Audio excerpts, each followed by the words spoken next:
Hi everyone, this is Benjamin with the Ecomdash support team. Thank you for joining me today for our advanced inventory webinar. We're going to go over a few advanced tips on how to use Ecomdash, different things that you can take advantage of. Again, thank you for joining me. We're going to pop into this here real quick. Throughout the webinar, if you have any questions, feel free to submit them. At the end of the webinar, time permitting, we'll take a look at some of those questions, see if I can get some answers out to you guys. Afterwards, we will also be able to send out a copy recording of this. It'll also be posted on our YouTube page with our other webinars. We'll also be able to send out a few guides that are associated with some of the things that we're going to be going over today, just to kind of give you some follow-up and some things to hold on to, all from our support site. So again, this will be going over some advanced features within Ecomdash. Take a look at our agenda here. As far as kind of what we're going to be going over, just a brief overview. We're going to be going over some advanced sync, so using things such as available quantity, reserve levels, and SKU mapping, which can, ensure that syncing is working properly, allowing you, if you have products that have different SKUs or multiple listings on the same storefront for the same item. We'll go over those there. We'll also go over using the restock module of Ecomdash, so how to reorder products, the workflow of creating a PO and receiving it in. Also going to go over work orders, so if you deal with built products, you manufacture items, we'll go over how to increase the quantity of your built products and reduce the quantity of the raw materials. Then we're going to kind of do a overview of the different filters that Ecomdash provides in the inventory management screen, things like tagging and how to use those filters to narrow down your view of what your products are. Make things a little bit easier to manage, especially if you have a large number of SKUs in there. And then kind of last thing will just be a quick refresher, going over just ways to take advantage of using inventory imports and exports in Ecomdash to update product information, to get new products in, to make changes to different items. So to kind of begin here, like I mentioned, our first stop will be advanced sync uses and SKU mapping. I do want to mention throughout this webinar, we'll both be going over these slides and doing some product demos, opening up Ecomdash so I can kind of walk you through the different workflows and see how it operates. But what we're really going to touch on is using available quantity, setting reserve level, choosing whether or not to include a warehouse in your sync balances, and then, like I mentioned, if you have a particular product with different SKUs or an item that's listed on the same storefront. So we'll kind of kick things off here with available quantity. Available quantity is a very useful tool that allows you to kind of mask the actual quantity on hand that you have. So if you have a product that you've got thousands of in stock, but you're trying to keep up appearances that you don't have as many, you can actually use the available quantity field to put in a value that'll kind of mask your quantity. So if you have 1,000 in stock, you can set your available quantity, say, to 5. And what Ecomdash does, the way the logic works, is we basically decide or we sync out the quantity that is lower between the two options. So if your available quantity is set to 5 and your actual quantity on hand is like 1,000, we'll push out 5 instead of 1,000. But if your quantity actually starts to dip below 5, if you have 4 in stock, 3, 2, 1, and then you're sold out, we will actually sync those values out again. So when it comes to available quantity and quantity on hand, we sync out the lower of the two values. So we can kind of go over and see how that looks, how to access the available quantity page within Ecomdash. So to be able to get there at a product by product level, you would click the binoculars next to a particular product within your inventory management page. So you go to inventory management, find a product, and click the binoculars next to it. Once here, you would want to go to the storefronts tab. And the reason it's kind of placed here is because this is going to handle your again, it's at a storefront by storefront level as to how we push the quantity out there. So this gives you the option here. So on this storefronts tab, you will see each of the storefronts that you've integrated with Ecomdash with a reference ID and available quantity. So with this product, let's take a look and see what its actual quantity is. So in Ecomdash, we've got it right now that the quantity is 42, but I'm trying to drum up some interest in this product. And what I can do is I can come here to available quantity and I can change it to say 5. So from now on, anytime that product's quantity syncs out to this eBay storefront, it'll take a look and it'll say which is lower. So right now, when the quantity on hand is 42 and the available quantity is 5, we will sync out a 5 instead of the 42. But when this product does drop below the quantity of 5, we will start actually syncing out correct quantity. So again, this can kind of use for scarcity or listing limitations on particular storefronts. The other use here is this little checkbox that says always use available quantity. By checking that, you're telling Ecomdash, regardless of the quantity I actually have, I want you always to sync out this number. So I don't care if I'm out of stock. I don't care if I have 1, 2, 3, or 4. I don't care if I have a million. I want you to always push out a 5. This can be pretty useful if you allow pre-orders or back orders. So if you have an item where you always know you can get it, you may not always have it in stock, but you know you can always get some from a supplier or something like that. What our users can do is you can put a value here. Let's just say 1. So your listing on this eBay store would always say that you have 1 if you have this box checked.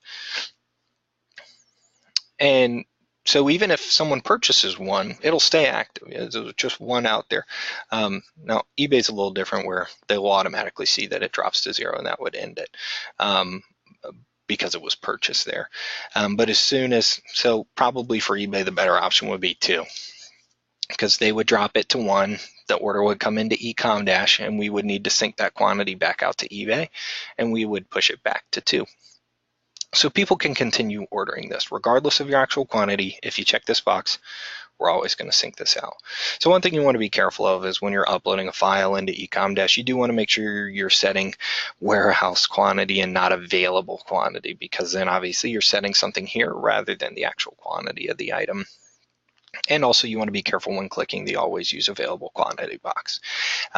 If you are going to be allowing back orders, pre-orders, check that box. If you are not going to do that, definitely do not, because it will cause oversells, because we'll just continue pushing this quantity out of here. So that's the available quantity. Again, that can be set in bulk using a CSV file upload. So the other thing that you can do to kind of limit what we sync out is setting a reserve level. So in my opinion, the reserve level is very important when it comes to especially our users who drop ship, and especially if they're drop shipping, or even if you're fulfilling it yourself, but you have a particular item that is a very low quantity item that can sell quick. Because what reserve level allows you to do is it allows you to say, I want to keep a certain amount of my inventory away from the listing, so that when we actually hit that reserve level, we'd be showing 0. So to kind of provide a real example here, this item, using the same item, has a quantity of 42. We've already got a reserve level set of 5. So essentially what happens is when Ecomdash goes to sync your quantity out to your storefront, we're simply going to remove 5 from that quantity on hand when we sync it out. So instead of syncing out 42, we would sync out 37. So like I said, this is very good if you have a product that sells very fast. You want to make sure you prevent an oversell. Or if you have a drop shipper, our inventory feeds can pull in inventory every 4 hours, but if they have something that's selling really quickly, 4 hours may be a little too long. So what can be good is you can set a reserve level to kind of have that, held back, so that you still have stock, and if orders are coming in quick, faster than syncs can go out or orders can be imported, that's a good thing to take advantage of.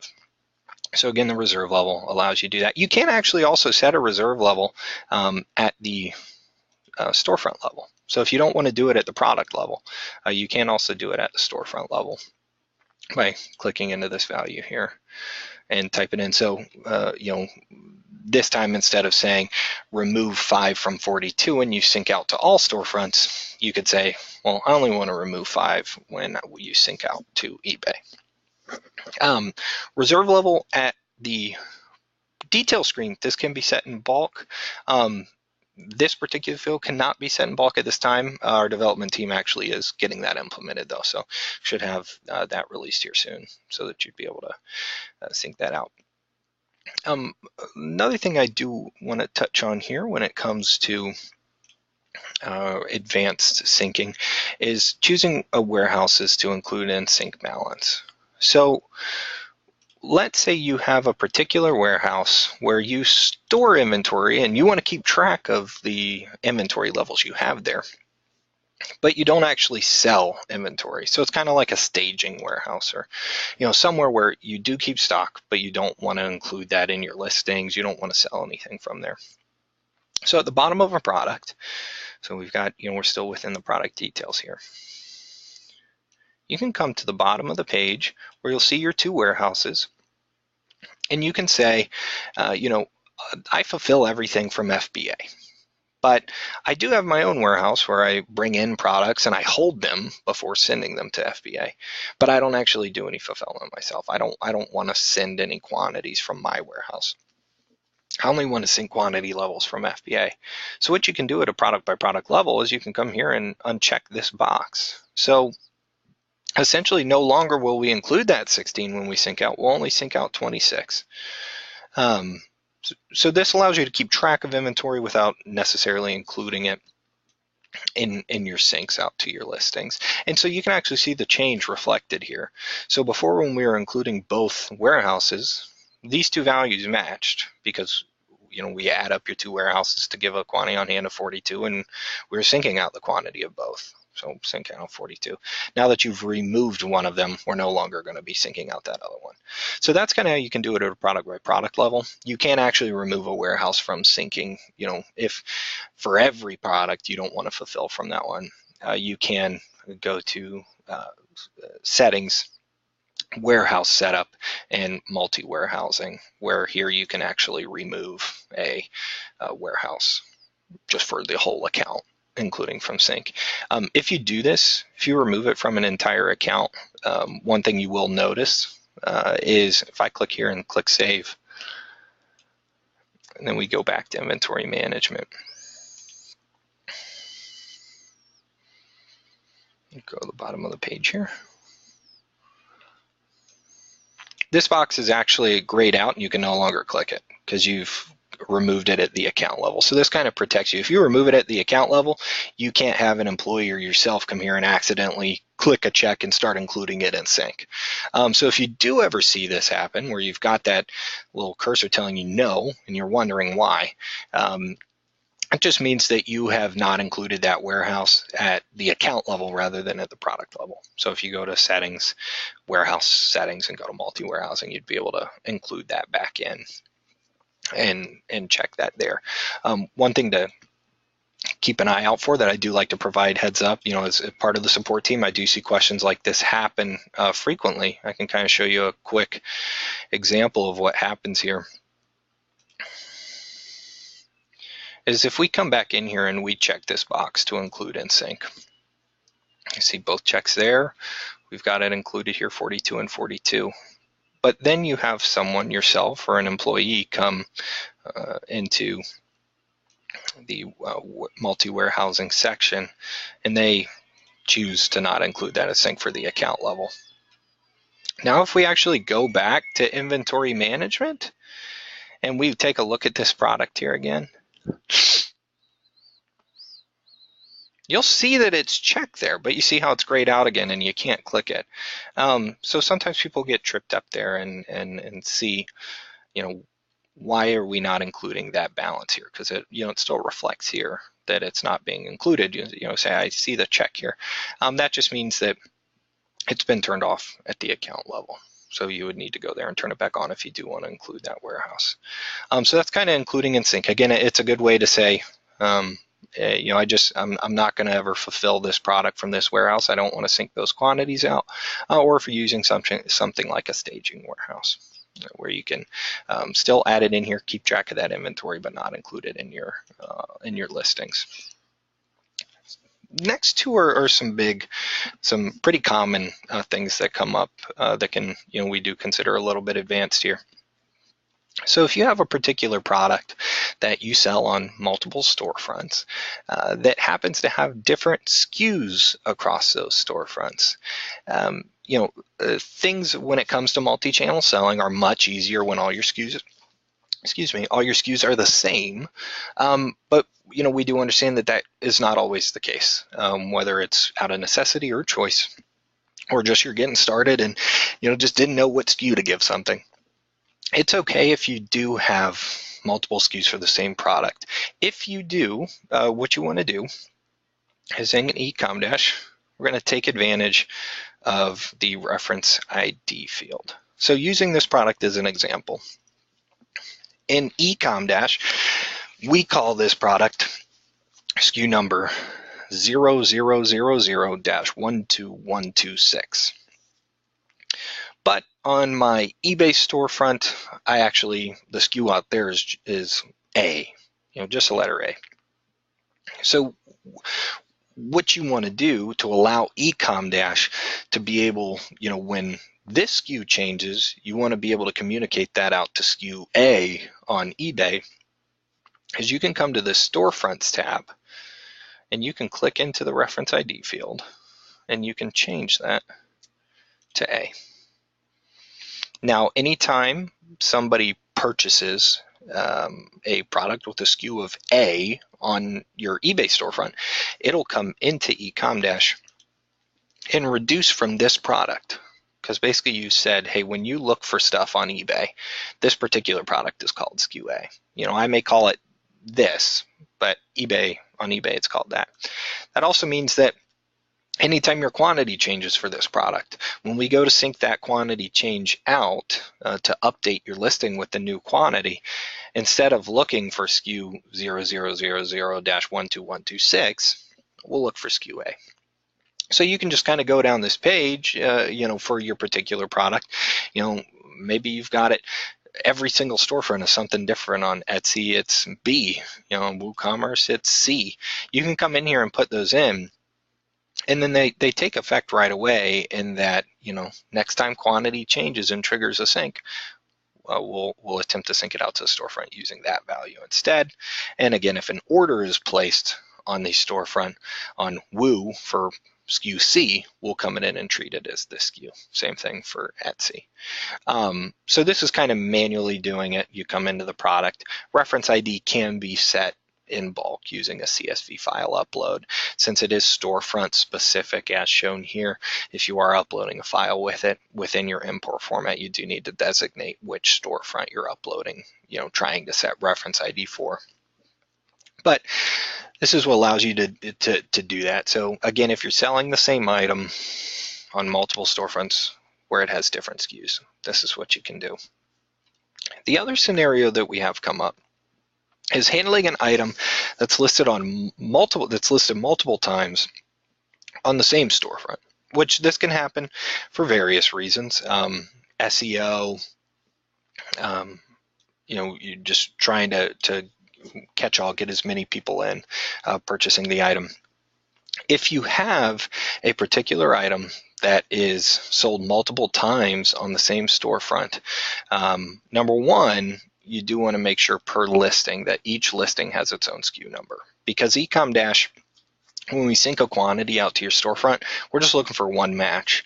So when we try and sync out to 0000-12126, we're going to go out to eBay, and as soon as we find that SKU out there, we'll update the quantity. If you've got 10 other listings with that same SKU, those may not get listed or get updated and you're not sure which one. So what you can do in Ecomdash is, you would go out to your eBay, find all your various listings for the same item and assign it a different SKU. And then what you can do in Ecomdash is take advantage of kits. So, because what you can do with a kit is you can take this item and put it into a kit that that kit SKU matches. So for example, just to kind of make things easy, let's say that this item is listed on eBay under this SKU right here, but it's also listed on eBay under SKU A. So since, simply come into the reference ID field, there's only one per storefront. We've got multiple storefronts here, but there's only one reference ID per storefront.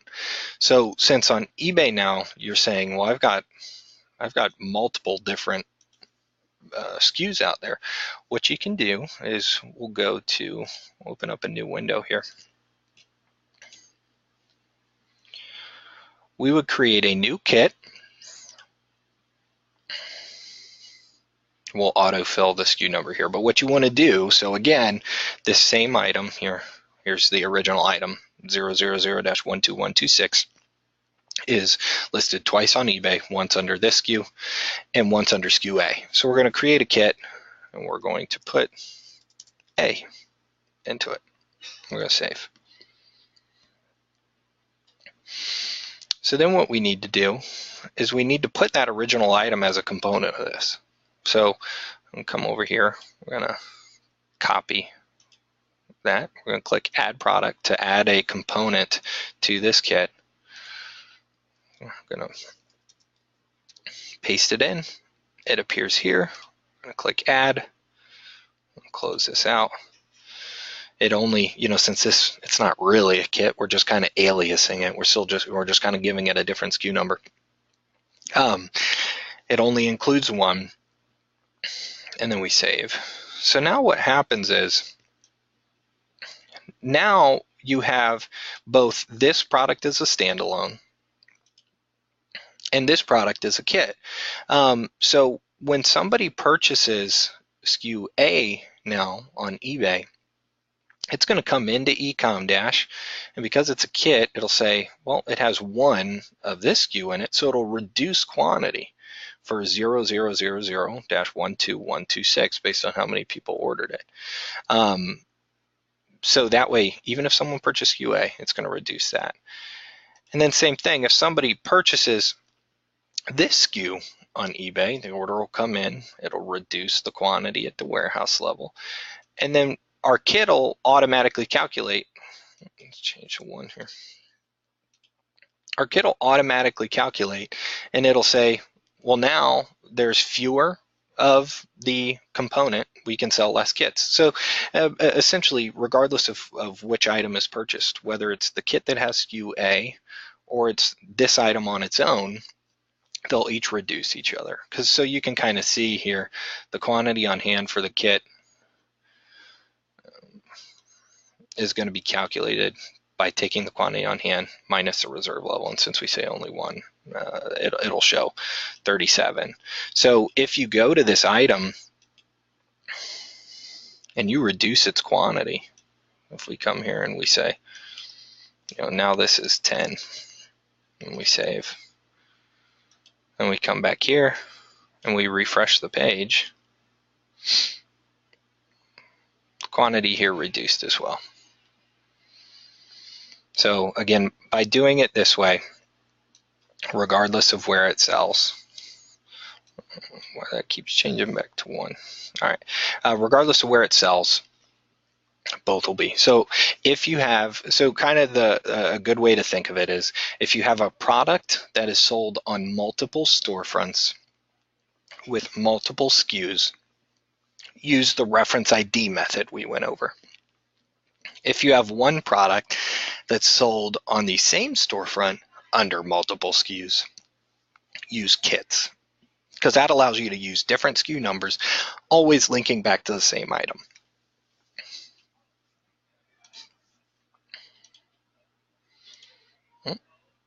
Presentation back up here. All right. So those are kind of using the advanced sync uses and SKU mapping. Those are very handy things that can help out in a multitude of ways.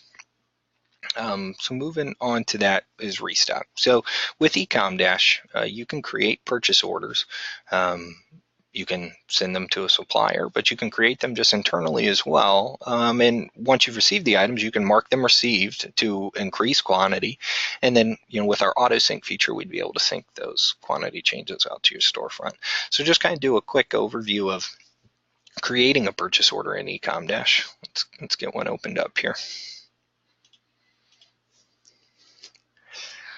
So just to kind of do it from the start, if you're here in inventory management, there's a few ways to do it. So if you're just kind of looking here and you realize you need to reorder some items, you can select the items you need to reorder, click Add New, and click Purchase Order. We'll throw those two products on there.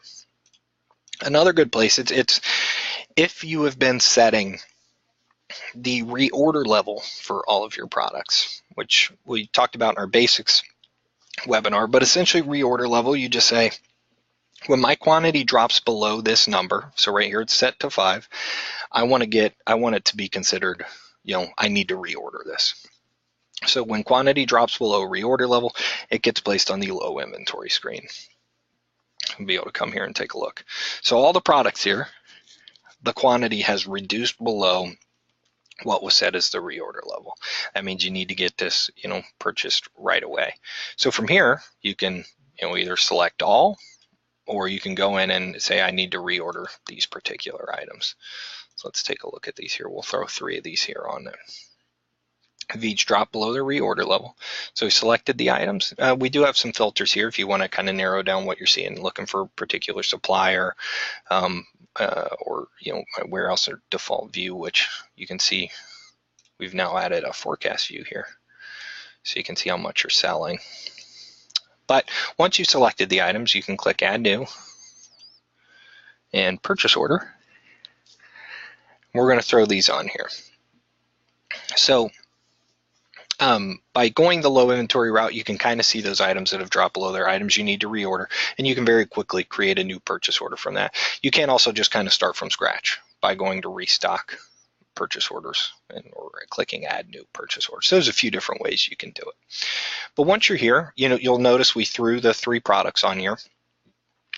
You can click the blue Add Products button to be able to go through and select new items to be able to add on this. I've got a filter here, but if you set it to all suppliers, it's going to go through here, and we'll now be able to pick and choose any item we want. But you can filter by supplier. Obviously, if you're creating a PO that you're going to send to a supplier, you don't want to have every item on here. You only want to have that supplier's items that you're reordering.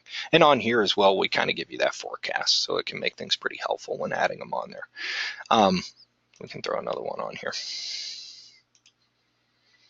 So once you've thrown the items on, one of the other things we'll do for you is we'll default the quantity you need to reorder based on your current quantity on hand, and the difference between that and your target level, which you can see here, target inventory level. So whatever you've typed in there, anytime you create a PO for that item, we're going to default the quantity that you need to reorder to try and get you back up to that target reorder level. So you can set that. You can obviously make a change here if you want a different number. But once you've got the quantities that you need to reorder, let's see here, we'll total it up. You can come here and you can click Submit. So Submit kind of locks in the PO to where it's got your products on it. Now you're just waiting to receive the items in. If you do need to make any additions, so if you need to make any changes, you can click at it to kind of open the PO back up. I do want to give a heads up that as soon as you start receiving items onto a PO, you can no longer make any edits to it. So just keep that in mind. As soon as you start receiving items, that data is being calculated into your inventory and into the reports, and therefore you cannot reopen that back up. So once you're ready, we've got this information here. You can fill out, this is your company info, your billing. So you can either fill that out each time or set it at the company level here under General Settings, Company Information. Shipping information will be filled out automatically based on the supplier. If you filled out that supplier's information under Supplier Setup, we'll go ahead and populate their address or sorry, this would be the address you're shipping to. So this can be pulled in as well from your account. So once you're ready to start receiving, you've got your items in, you click this receipt of goods. You want to make sure that you do not click mark PO as closed until you started receiving items again. Because if you click mark PO as closed, it's going to close the whole thing. You haven't received any items in, it won't make a difference. You'll need to recreate, the PO again. So before you click mark PO as closed, click into receipt of goods. And you can come in here and say exactly how many you received. So let's say from the shipment, we got everything of that item. We got all 15 of these, got all 10 of these tables. We only got 30 of these. And they all came in and we received them at my warehouse. So you can pick and choose of your various warehouses where to receive those items in. We do have a little checkbox here to receive entire order. So obviously if you've got a whole bunch of products here, you don't have to go in and type it and you are getting everything. You can simply click receive entire order. Give you a place to input the tracking ID if you want that for future keeping, the estimated delivery date, and the actual date of delivery when you got it. So you can kind of keep track of some of this information. Choose the shipper there that came in on. So once we click save on this,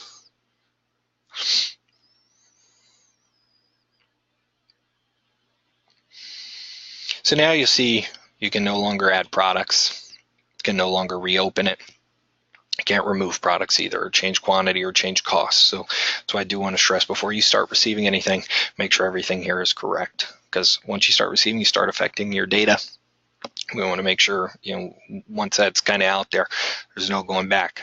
So once you start receiving items, you'll see these are, so if you do get more, you can receive more than you actually got. If they send you a little bit more, you can go ahead and, if, let's say you find out we're never getting that 13 extra. Well, we've gotten 30, we asked for 43, we're never getting it. You can go ahead and mark PO as closed. So let's go ahead and do that. Now, as soon as you type that quantity in that you received it, you don't need to mark the PO as closed yet. As soon as you receive that quantity in, that quantity will be added to your inventory of this item. And with our auto sync feature, syncs are sent out anytime quantity changes. So when you type this in and it updates, it'll go back to this product, add 23 to its quantity on hand, and it'll push that new quantity value out to each of your storefronts this item is listed on. So you go through those. Once you mark the PO as closed, it'll be in a received status so that you won't see it as an open PO within your restock section. So here you'll be able to see, if you go to restock purchase orders, you'll see any open POs that you have to deal with. As soon as you mark it received, it gets out of your your work queue. That's really what this is the queue you need to work through. Once it's received, you'll be able to come here and see it. So this is the one we did today. It shows as received.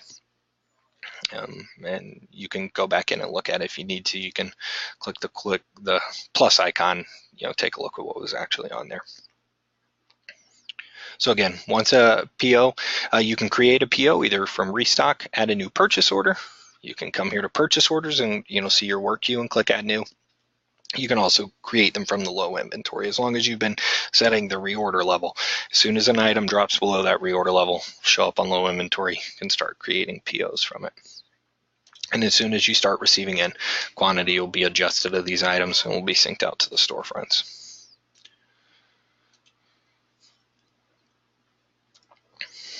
So next we'll be going over work orders. If you manufacture your own items, or you use raw materials to put these items together, you can use work orders, which go through the process of increasing the quantity of the built product and reducing the quantity of the raw materials it took to build that. So let's take a look here at get a work order going for you guys. All right, so create a work order. You can come here, you can go to restock work orders. You can also, same type thing, add a new work order. You can create a work order from the low inventory section as well. So let's create a new one.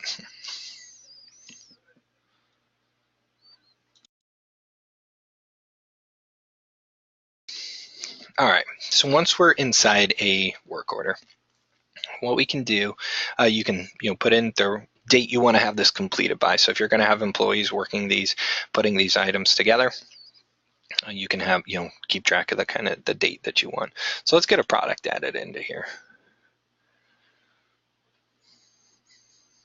So a good one here would be, let's try this necklace here. We can take a look. You can see various built products if you want to see just what your built products are. We'll do this blue necklace. That'll be a good one. All right, so we've added that in here.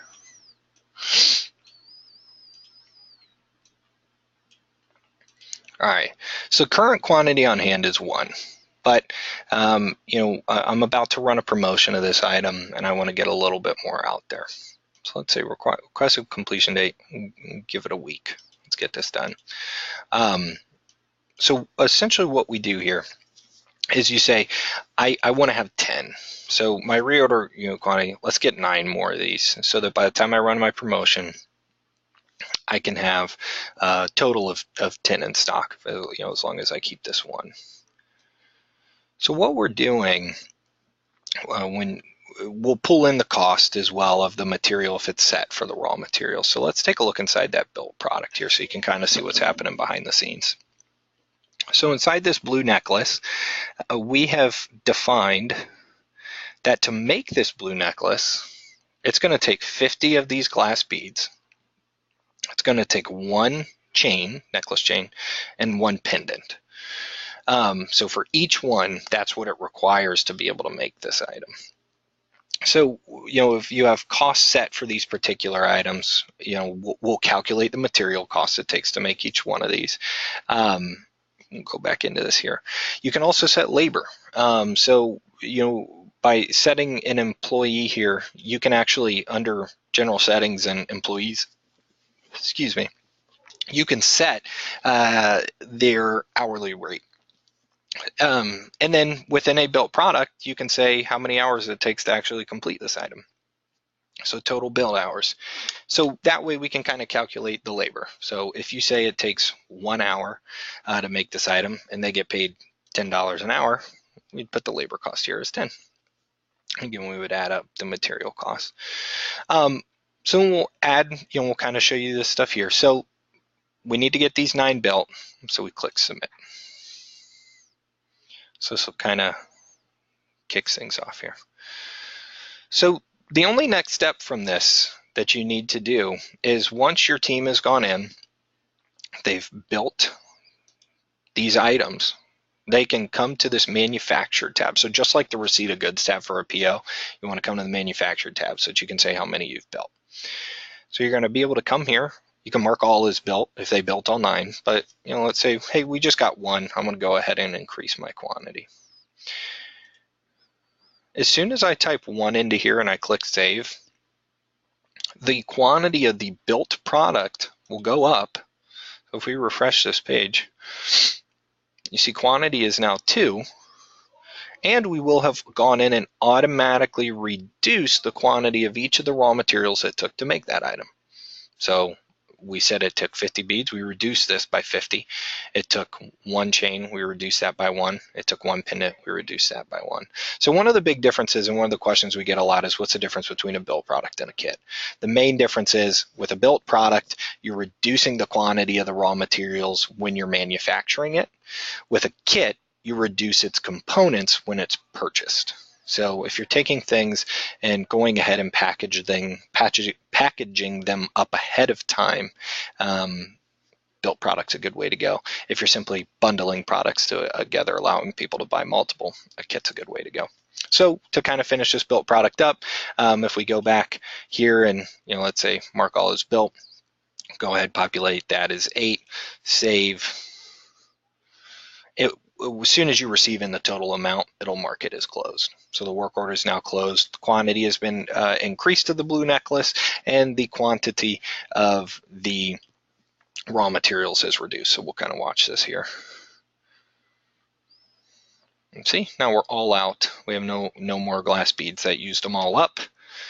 Chains and pendant have all been reduced. So that's kind of a quick overview there on using work orders. tagging and using filters. Now this is, just kind of a simple thing, but it allows you to really narrow down your view of your inventory so that you're not seeing as much, like I said, especially if you have a lot of products. So you can come in and you can create tags for your items, and then you can come here and search. So if you want to tag a particular product with its brand, with Ecomdash, our search field allows you to search SKU number, supplier SKU, warehouse SKU, and the name of the product. That's it currently. We are implementing a more advanced search feature that'll come out next month. But you can tag it all sorts of things, and then you'll be able to search here and see only those tags. To create new tags, you simply go to inventory settings and tagging, where you can create new tags based on anything. Add new, that'll add it to the list, and if we come back here, refresh the page, you can search on products that have given a tag of tag. You can assign tags by selecting the various items you want to put a tag on. You can also do it by clicking the binoculars and going into it. You can assign tags there, but if you kind of want to do it in bulk, you can either select the individual items, select all of them, and click assign tags, where you can say, for all 25 products I just added, I want tag to be its tag. Click save, we'll apply it. You can create new ones here as well.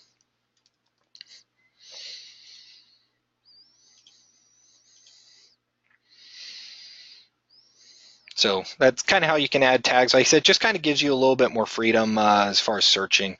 You can really put anything in there and then tag a bunch of items with it. Tagging can be done in bulk using we have a pre-built import format for tagging that I'll be able to send a guide on how to use, but you can upload a CSV file to apply tags. The other thing is just taking advantage of these drop downs.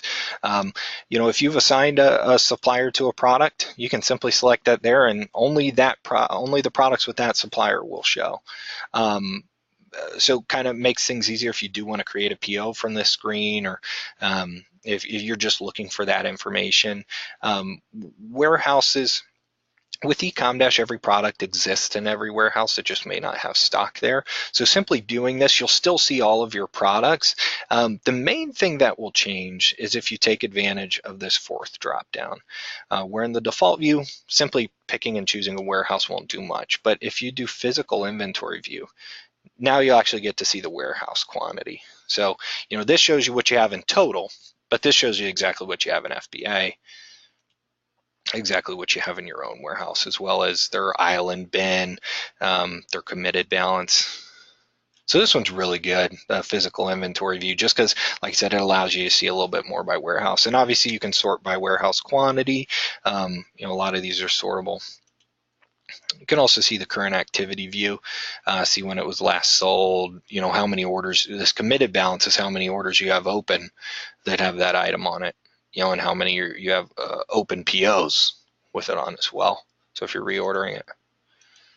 And supplier view just gives you a little bit more. So it shows you the supplier right there. It shows you the supplier SKU and then your cost, which can be edited from here. So instead of having to click into the product and set cost there. This is also super helpful as well. This shows whether you created it in Ecomdash, whether the system generated it. So if you received an order for a SKU you hadn't yet created in Ecomdash, we would have created it for you, or if you uploaded a file. You can see exactly what products were sold today, new products, so those are over the last 24 hours. Products that were added then will show there. In stock. So a lot of what these filters can help you out with, if you're really trying to segment quantities that you need to export from Ecomdash, these are super helpful as far as, instead of doing every item, being able to come in here and say, all right, well, let's first export in stock and then we'll export out of stock. It helps limit some of those numbers. If you're only wanting to see just standard products, no kits, no parents, no built products, you just click all products. That's all that'll show here. If you want to see all your kits, be able to come there.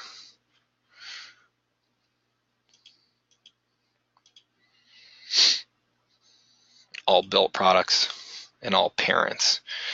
For our users who are out of the trial and are in an active account, you'll also have 2 additional options at the bottom of this drop down that allow you to see all your products that have auto sync on and all of your products that have auto sync off, which can be extremely helpful. If you're trying to troubleshoot why a particular SKU has not been updated on your storefront, you can come here, you can obviously either search for it, or you can say, show me all my products with auto sync turned off, so that you can get it turned on, so we can start managing quantities.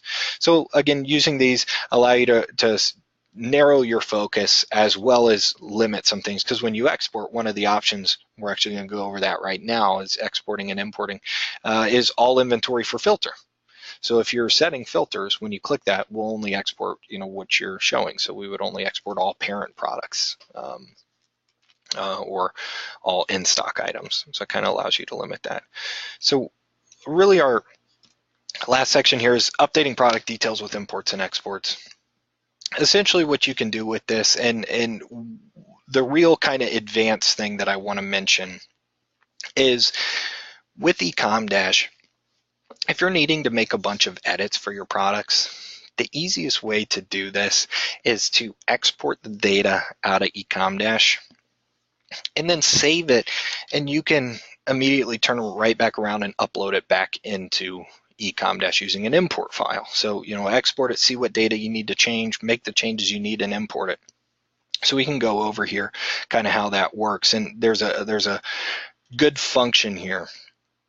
So to first figure out, all right, I need to export my information, but I want to tell Ecomdash exactly what I want to export.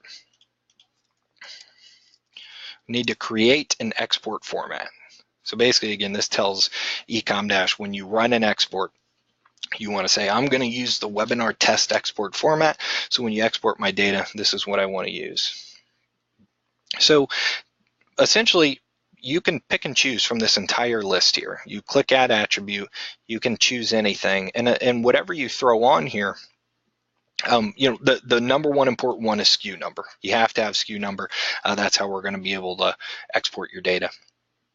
But if you select it, once you have SKU number, after that, anything else you can pick and choose. So if you want to, see what the available quantity is set for a bunch of products, and you want to be able to change it, you can do that. If you want to see what the cost is, you can throw that on here. You can add any of these fields, and we're going to add them to this format. So, one thing to keep in mind if you are wanting to export quantity, since everything's based in warehouses in Ecomdash, you got to tell us which warehouse's quantity you want to export. So you would need to select that here, and then you would use the attribute warehouse quantity. There is a quantity called quantity on hand if you just want to see the total number. You can throw that on there, and you don't need to specify a warehouse for that. Storefronts would be a particular storefront specific value. So like available quantity, if you want to see what your available quantity is set for eBay, you would come in, choose your eBay storefront here. And when we export it, the available quantity information we would export would just be the eBay available quantity. But after you've built an export, if all you're going to do is export a file from Ecomdash, make some edits, fill in some information, save, and then try and upload it back into Ecomdash, with the exact same columns, you're not going to add any additional columns. A really cool thing you can do is once you've saved, created this export format, let's go back to this page here. So in the export format section, you'll see the one we just created, webinar test. So again, within this format was just SKU number, available quantity, and cost. So when we run that export, it'll give you an Excel file with 3 columns, SKU number, available quantity, and cost. And if you're simply going to make edits, save and upload it back in, the format's going to be exactly the same, but instead of you having to go to import format, create a brand new one, put all those attributes in there again. In this case, it's only 3, but in some cases you may have 15, 20 attributes added to that export format. You don't want to have to come back to this import format and fill it all out again. So what you can do is you create this export format, check the little box, and click copy format. And you say, well, I want to create an import from this one, copy format.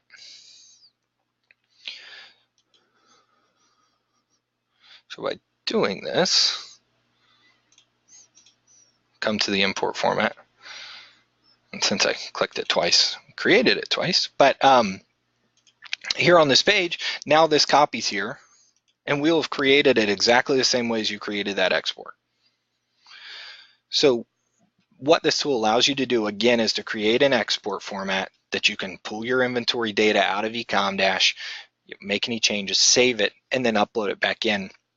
So now that you've actually created this to actually perform the export, get the file, and then run the import, you can come to inventory management. And let's say you just want to export every single product you've got here. Again, you can use the filters to limit it, or you can search to limit what we export, use tags to limit what we export. But you do export. If you just want to export a few products that you've selected, you can check the box next to it down here, click export selected inventory. If you want to do everything for the filter, be export all inventory for filter. We're then going to ask you which export, how do you want us to export the data? What do you want us to export? So you would select webinar test, and then you click export. That'll kick it off as we will run through. It'll take you to this page automatically where you see that it's queued. You can refresh the page and kind of see as we run through that. Once that's done, you'll have a link to download the file. Depending on how many SKUs you have, kind of depends on the time. But once it's done, you'll be able to download the file. It'll open up an Excel file that you'll see all your data. Like I said, you can make any changes you need to. Once you've made your changes, you can save. Make sure you save it in a CSV format, and then you'll come back into Ecomdash. And now you want to, so let's say you made some changes to the cost and you want to upload it, set that cost in Ecomdash.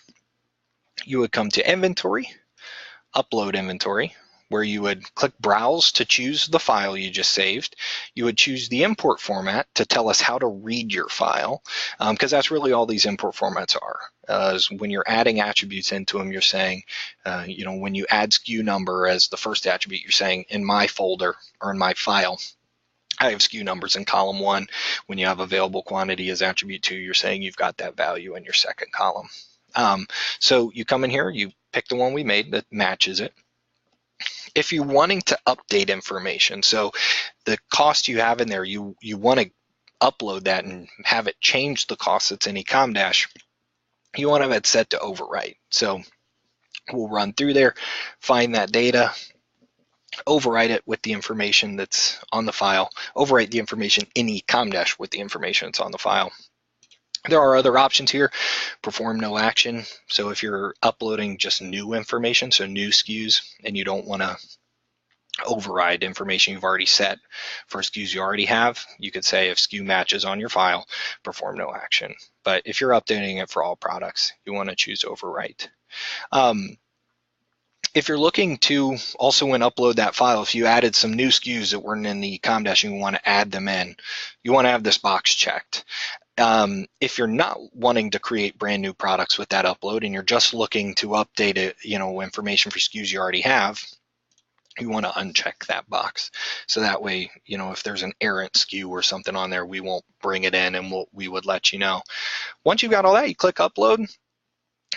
It'll take you, you can see the history here. It'll take you to this page where you'll see the status of the upload. Once it's complete, the data should all be changed with what you have on your file. If there were any errors, if your columns count, so if you had 4 columns but your import format only had 3 attributes, we would give you a heads up and return an error message here.